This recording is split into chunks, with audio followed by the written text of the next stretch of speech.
Now the engineer of Charlie Horse and Heretic, the leader of Queer Nation, please give Anaconda your love.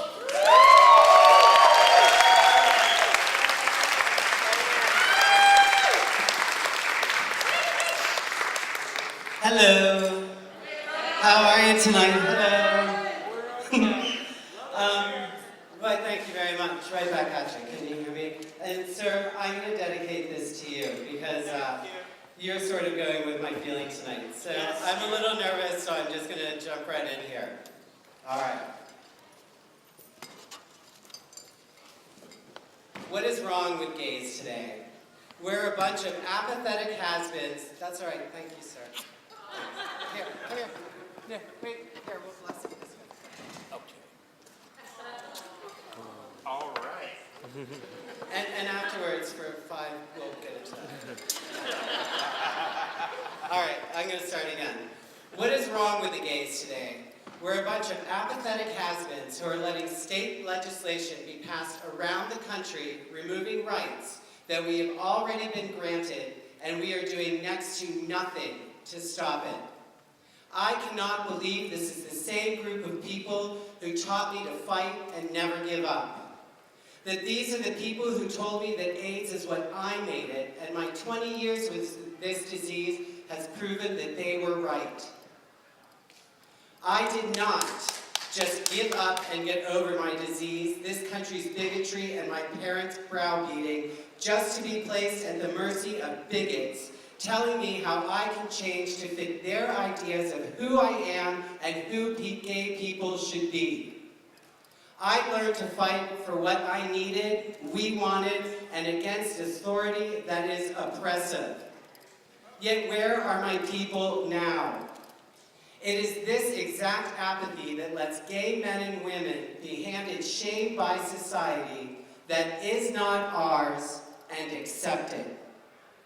We have let ourselves be told what it is that will grant us our acceptance, and we have started to change accordingly.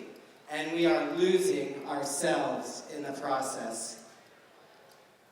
We have added letter after letter to our cause and created the innocuous label LGBTQIP instead of understanding who we are and what we offer.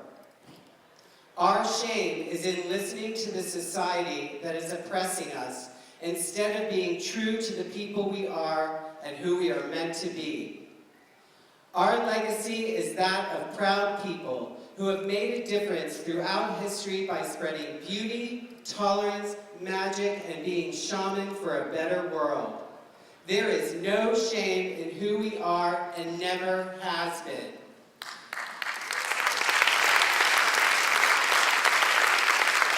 It is our duty to stop believing this lie. This shame has poisoned us into a fearful state of surrender where we have lost our dignity and masked it in ghettoization and lack of commitment. We have taken ourselves out of the battle and claim that by rolling over and giving in, we will be handed rights. Gay people are foolish to believe they are just going to get rights. There is no reason to believe that magically our rights will be granted to us. In fact, Maine has just joined our great state in removing rights from gay people, making us illegal in almost all 50 states. During our lives, we have moved backwards into a more closeted and fearful existence. We are isolated from the world outside of our ghettos and have completely lost our voice because we want people to like us. Instead of taking to the streets to declare who we are, we have tried to pander to traditional straight society and made their beliefs our own. By choosing to try and include everyone, the LGBTQIP, we have missed the mark of what our battle is about. It is about us as a gay people deserving equal rights to others because we are people. In this world, To not stand up to bigotry has led to terrible consequences, and we must be vigilant that we are not next. Yes! Without making a noise that cannot be ignored, we are allowing ourselves to be herded like sheep and forced to change our evil ways or suffer. We have been hunted like animals and killed. We are taunted even in heavily gay areas and cities, and the police are raiding our bars, forcing us to act as people who deserve to be treated this way. We are arrested for showing affection. We live in fear because of who we are and because bigotry has not been questioned by us. If this has not gotten us into the streets en masse, what will? Are we to remain silent until the doors of the oven have closed and we have no choice but to scream? Our apathy is killing us. Fight back! It is letting our culture go unnoticed and uncelebrated. The stories of our great leaders remain a dim past that most of us don't know. Stories like Wewa, the gay Native American who led the largest Western tribes in the U.S. for over 40 years. He was taken to Washington, D.C. in the 1800s and presented in society as an Indian princess, even though he was over 6 feet tall and looked nothing like a woman. He worked with other gay Native Americans to stop the white man's tyranny. Sorry, I was nervous, I was rolling. Tyranny and oppression of his people. Or Sappho, the lesbian poet of Greece who held international fame and power. Kuan Yin, the father of Taoist thought and modern Chinese poetry. The story how Oscar Wilde decided to stay in England and be imprisoned instead of leaving England and saving only himself. Or Harvey Milk, who as an average person with the belief that he could make a difference and then did. These are the stories that have led us to the point where we must now take up our voices and make them our own instead of listening to the people who know nothing about us. It is time to stand up for what we deserve and stop our apathy before it's too late. Yes! I'm not advocating violence, but I am suggesting that we start stepping out of line. Yes! Yeah!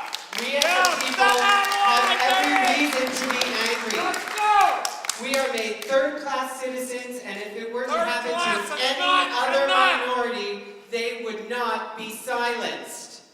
They would not let fear and false shame That's keep not them right. from getting their rights that we, like they, deserve. Yay! We must not be silenced Tell and it, instead tell it. should clarify our voice and use it as loudly as possible. Tell it! Tell it! Our marches should not be shepherded by the police into areas most convenient to the Tell city it! because Tell what has it, been taken baby! from us as a people is not convenient. Tell Our it! anger is justified, and if we don't start using our anger in helpful ways, That's then it's correct. going to fester away at us, taking even more power from Right our on, hands. baby! Right on! Shame and fear has made us into people who are willingly letting ourselves be oppressed, and we must say enough. Enough is enough! There is no reason that I should be here speaking instead of you. My voice is not so different than many of you. The reason I am here is because I have chosen not to take it anymore, and because we do not deserve this treatment and should not let people tell us what we should do. That's correct! One day I turned the corner and decided to commit myself and to stop being selfish. I do not do this kind of work for me, but for us. At 5 this morning, I woke up knowing that what I had planned on giving to you in a speech was a compromise, and I was not happy with it, and that I must work harder to clarify my voice so that I can share it with you. This voice is what I have come to listen to. Yes! Putting myself out and loud in a public arena is not easy. I doubt myself and come face to face with my own fear. However, I believe that if we don't start using our voice, it's going to be too late. Yes. Not just for me, but for us. Yes. I have gained so much strength from my gay and lesbian peers that it is a selfish act for me not to stand up and be counted. Yes. It is truly a sin not to vocalize against lies and slanders that we as people endure. That's correct.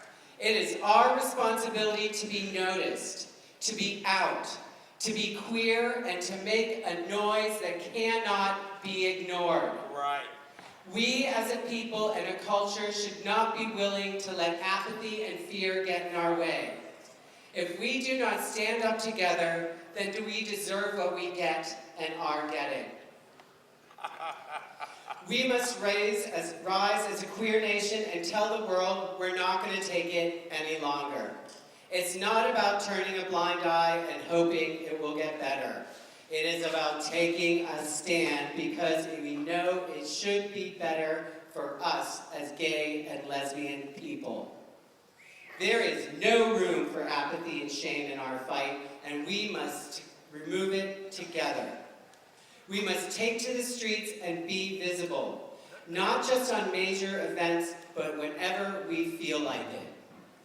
We must affect change in our everyday lives, and we must do it together, and we must do it now. We cannot wait, because every second we wait, another fag or dyke is kicked in the face. That's because right. it's okay to do that to a fucking faggot. That's right. Well, it's No. not all right, and Not only all right. our shame and apathy stand between us and the day when this stops happening.